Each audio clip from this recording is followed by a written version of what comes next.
सभी छात्रों को एक बार फिर से आपके इतिहास 10th क्लास के इतिहास का तीसरा चैप्टर शुरू कर रहे हैं, जो आप सभी के लिए महत्वपूर्ण है। इनके कुछ सवाल हैं जो हमेशा एग्ज़ाम में आते रहते हैं। उन सवालों में सबसे महत्वपूर्ण सवाल होता है कि अगर कहा जाए सवाल के बारे में तो सबसे बड़ा सवाल होता है इसमें कि हिंद चीन में राष्ट्रवाद के आंदोलन कैसे शुरू हुए। ठीक है, या पूछता है आपसे जनेवा समझौता क्या था, ठीक है, या हिंद चीन में अमेरिका का हस्तक्षेप के बारे में वर्णन करें। तो आइए शुरू करते हैं। सबसे पहले समझेंगे हिंद चीन क्या है। हिंद चीन किसे कहते हैं? तो कहता है आज के वियतनाम, क्या है, आज के वियतनाम, लाओस और कंबोडिया के क्षेत्र को हिंद चीन कहा जाता है। मतलब हिंद चीन के अंतर्गत कौन कौन से क्षेत्र आते हैं? तो वियतनाम, लाओस और कंबोडिया के क्षेत्र को क्या कहते हैं? हिंद चीन कहते हैं। दूसरी महत्वपूर्ण बात है उसे क्या कहते हैं? तो याद रहे, कहता है आज के वियतनाम, लाओस और कंबोडिया के क्षेत्र को क्या कहते हैं? हिंद चीन कहते हैं। मतलब हिंद चीन के अंतर्गत क्या आते हैं? वियतनाम, लाओस और कंबोडिया कहते हैं। यह तो बात हो गई किसे कहते हैं। इसके पीछे रीजन क्या है किसे हम हिंद चीन कहते हैं? इसके पीछे क्या रीजन है? तो कहता है इन देशों के, क्या है, इन देशों के क्षेत्रों पर एक समय चीन और हिंदुस्तान के संस्कृति एवं सभ्यता का क्या रहा है? प्रभाव रहा है। क्या रहा है? हिंदुस्तान और चाइना की सभ्यता एवं संस्कृति का प्रभाव रहा है, इसीलिए इसे क्या कहा गया है? हिंद चीन कहा गया है। याद रहे किनका? तो चीन और कुछ हिंदुस्तान के संस्कृति का क्या है? प्रभाव रहा है, इसीलिए इसे क्या कहा गया है? हिंद चीन कहा गया है। दूसरा, एक आराकोटा आपका इम्पोर्टेंट है। एक आप लोग का जो सबसे महत्वपूर्ण है उसके बारे में कहता है कि कंबोडिया में क्या है? 12वीं सदी में राजा, क्या है, राजा सूर्यवर्मा द्वितीय ने कंबोडिया में आकोराबट मंदिर का क्या किया था? निर्माण कराया था। इसे क्या कहते हैं? मंदिर का आपका निर्माण कराया है। जैसे लड़का लोग नॉर्मली आराकोटा बोलते हैं, ठीक है, कि आराकोटा का मंदिर का निर्माण कहाँ है? तो कंबोडिया में है। और किनके द्वारा किया गया है? तो सूर्यवर्मा द्वितीय के द्वारा किया गया है। अब हम बात करते हैं साधारण रूप से। कहता है वर्तमान भारत के, कहता है वर्तमान भारत के पूर्व में स्थित लाओस और कंबोडिया तथा वियतनाम को हिंद चीन के नाम से जाना जाता है।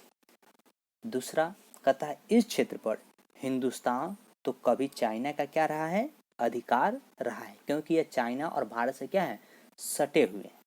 यही कारण है कि इसे हिंदुस्तान और चीन संस्कृति देखने को मिलती है। इन क्षेत्रों में किसका देखने को मिलती है?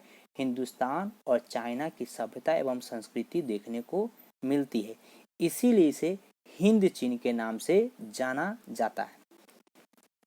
कहता है और आपको इस स्थान पे भारतीय संस्कृति का जीता जागता उदाहरण मिल जाएगा। फिर वही चीज़ है कि विश्व का जो सूर्य मंदिर है, क्या है? आराकोटा, यह कहाँ है? तो कंबोडिया में स्थित है। इसे किसने बनवाया था? तो सूर्यवर्मा द्वितीय ने बनाया था। अब कहता है आपको हिंद चीन में फ्रांसीसी प्रभुत्व। इस चीज को देखिएगा, यह बड़ा ही इम्पोर्टेंट चीज है।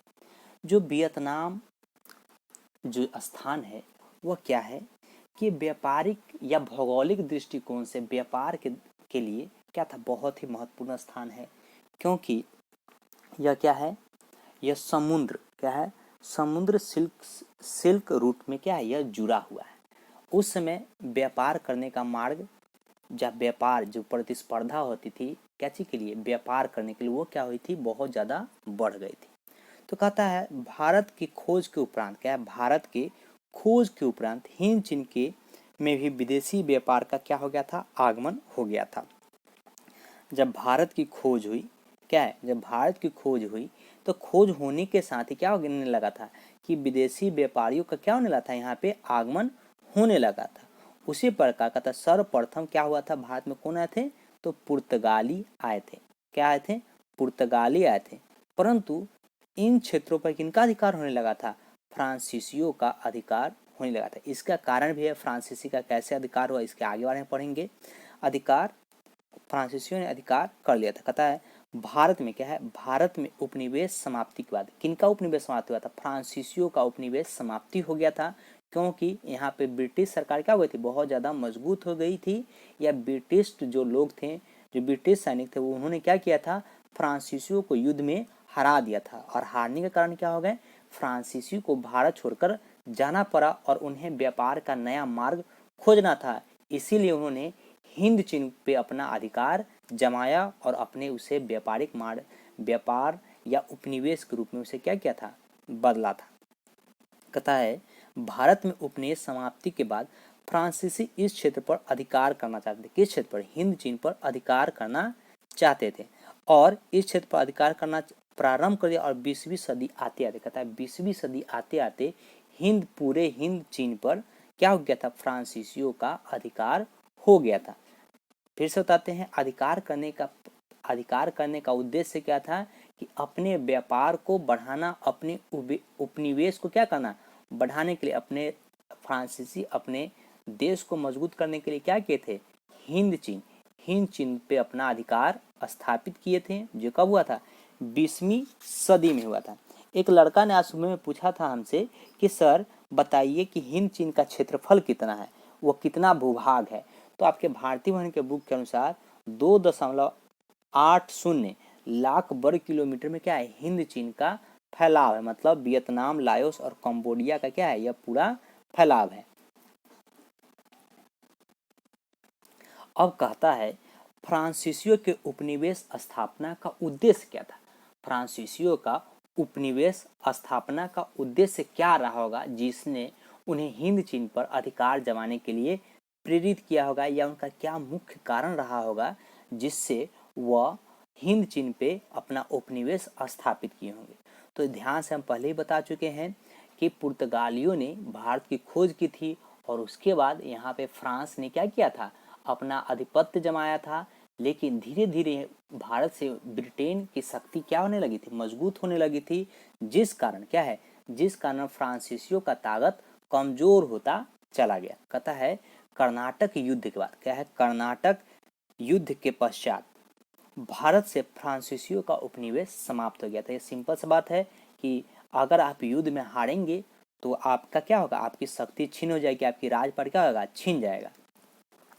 तो भारत में क्या था कि फ्रांसीसियों का उपनिवेश समाप्त हो गया था।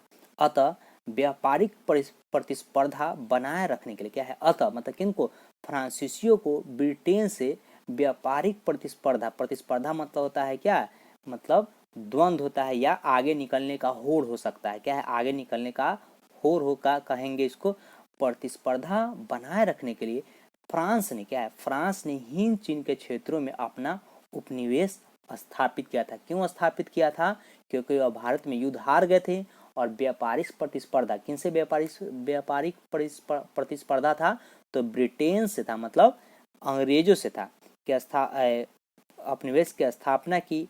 यहीं से फ्रांस, भारत और चीन में क्या है, यहाँ से फ्रांस, भारत और चीन में इंग्लैंड के साथ साथ व्यापारिक प्रतिस्पर्धा कर सकता था। फ्रांस कहाँ है, फ्रांस यहीं से भारत और चीन, मतलब भारत और चीन में किनका दबदबा हो था, इंग्लैंड का दबदबा था और इनसे ही क्या कर सकते थे, वह प्रतिस्पर्धा कर सकते थे। व्यापार के मामले में वो इनसे प्रतिस्पर्धा कर सकते थे।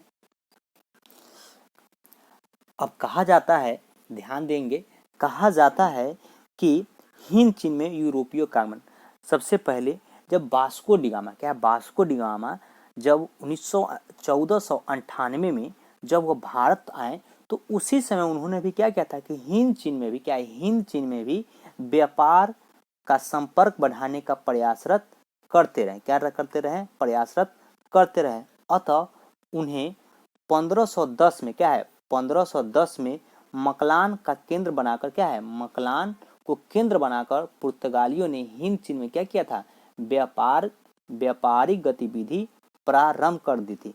लेकिन धीरे धीरे क्या है, धीरे धीरे वहां पे क्या होने लगा था कि फ्रांसीसियों का अधिकार होने लगा था। कहता है 1863 में, कहता है 1863 में कंबोडिया फ्रांस का संरक्षित राज्य बन गया था। क्या था? 1863 में कंबोडिया फ्रांस का संरक्षित राज्य बन गया था और 1867 कितना 1867 आते आते तक कोचीन चीन में फ्रांसीसी उपनिवेश की क्या हो गई थी? स्थापना हो गई थी। अब देखिए एक और बात कहता है ही चीन में फ्रांसीसी उपनिवेश की स्थापना के क्या कारण रहे होंगे? क्या कारण रहे होंगे? तो पहला है आर्थिक कारण। देखिए वियतनाम क्या है कि एक कृषि प्रधान देश था। क्या था?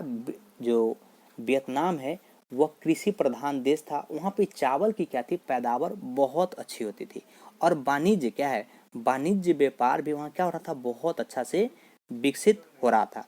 खासकर वियतनाम में क्या है? खासकर वियतनाम में खनिज क्या है? खनिज बहुत ही क्या था? बहुत मात्रा में उपलब्ध था, जिसमें कोयला था, टीन था, जस्ता था, टंगास्टन था, क्रोमिनियम था। ये सब क्या था? आसानी से उपलब्ध थे, जो मुख्य रूप से क्या थे? उद्योग को विकसित करने में क्या थे? बहुत ज़्यादा सहायक थे। यह फ्रांस को इसके बारे में जानकारी थी, इसलिए उन्होंने क्या किया था?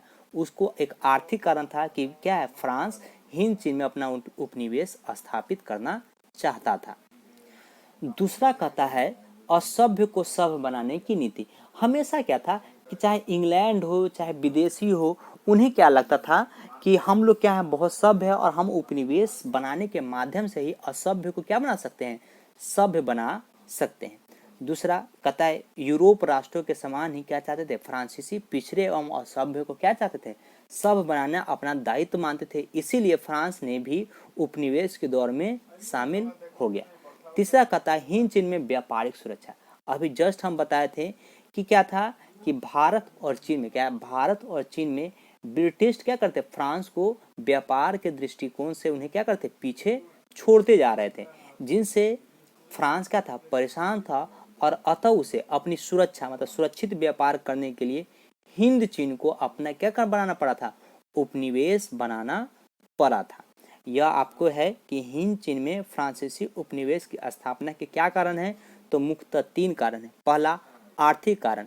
आर्थिक कारण में आप क्या बताएंगे कि फ्रांसीसी वियतनाम से चावल है, रबर है, कोयला है, टीन है, जस्ता, टंगस्टन है, ये सब बहुत उपलब्ध था, जो क्या था? एक उद्योग का सामान था और उन्हें एक व्यापार मिल गया था, जो वहाँ से क्या करते? एक अच्छे तरह से व्यापार कर सकते थे और उन्हें वहाँ से जो भी वस्तुएं उनका उत्पादन कर अपने देश में भेज सकते थे।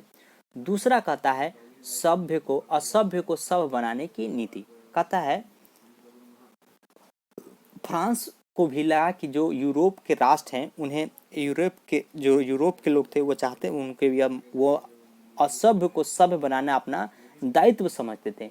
तो यही फ्रांस को भी लगा कि हम भी क्या बनेंगे? असभ्य को सभ्य बनाने की नीति में काम करेंगे। इसीलिए उसने क्या किया कि उपनिवेशवाद की नीति औपनिवेशिक दौर में वह क्या हो गया? मुख्य रूप से शामिल हो गया।